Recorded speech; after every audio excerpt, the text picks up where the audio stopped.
Mega love shout out, Ate Maria. Update po si nanay ng mga nangyari sa kanya ngayong maghapon.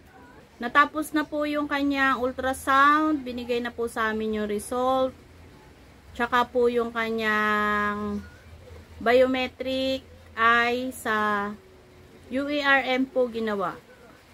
Tas kanina po ay chinek up po uli siya ng doktor niya na anytime daw po ay pwede na siyang maoperahan sa kaliwang mata. Yung kaliwang mata po yung uunahin sa kanya kasi yun po yung hindi na halos makakita. Ngayon po meron pong hinihingi yung doktor sa amin na x-ray tsaka ECG. Gagawin po yun sa Wednesday kasi sa ospital ng San Juan namin ipapagawa. Kasi bukas po ay kami ay naka color coding. Hindi kami makakababa. Tapos yun pong kanyang CBC, potassium, tsaka ano pa ba tong laboratory na sodium positive, tsaka serum creatinine ay pinapa-schedule po namin kanina sa San Juan Medical. Gusto po doon sa laboratory ay sa August 25 pa daw po gagawin. Tapos 1 week pa yung result.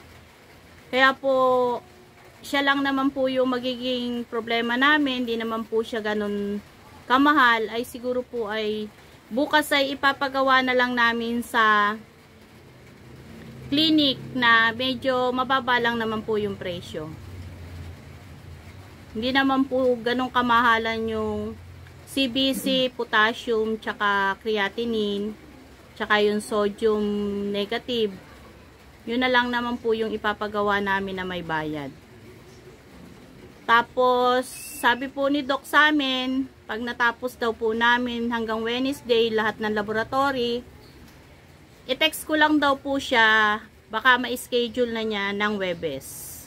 Maraming salamat po Ate Maria sa pagtulong mo kay nanay. Nay, ikaw, ano pong masasabi mo? Maraming salamat nak sa tulong mo sa akin. Kung hindi dahil sa iyo,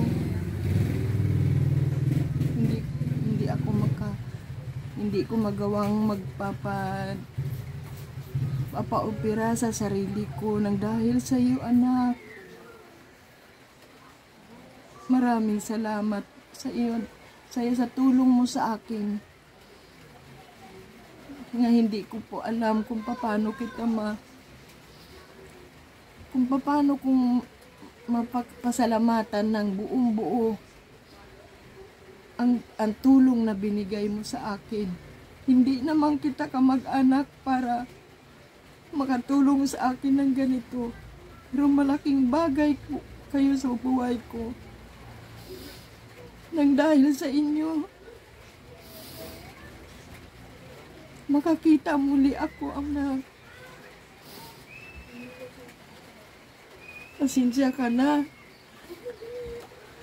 Talagang hindi ko mapigil yung luha ko. Pero nagpapasalamat talaga ako sa inyo ng marami. Nang dahil sa inyo, makakita muli ako. Kasi kung sa sarili kong pera, wala akong magagawa. Nagpapasalamat po talaga ako sa inyo. Sa inyong pamilya na taos-pusong tumutulong sa akin. Maraming salamat na masaya ako kahit wala pa. Nung sinabi ng doktor kanina sa akin na Webes, pwede na akong maoperahan. Malaking tuwa ko, pero hindi ako makapagsalita. Malaking bagay talaga ang tulong mo sa akin.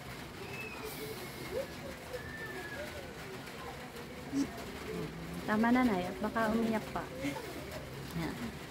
Mega love shoutout po Ate Maria. Marami pong salamat sa aming mga ginagawa sa maghapon na may kalinawan na po ang kay nanay na operasyon dahil may result na po yung kanyang ultrasound at saka yung biometric na binigyan na kami ng ng doktor na ooperahan na po siya. Matapos lang yung aming mga laboratory. Maraming salamat po, Ate Maria. Update na lang po uli sa mga susunod na araw.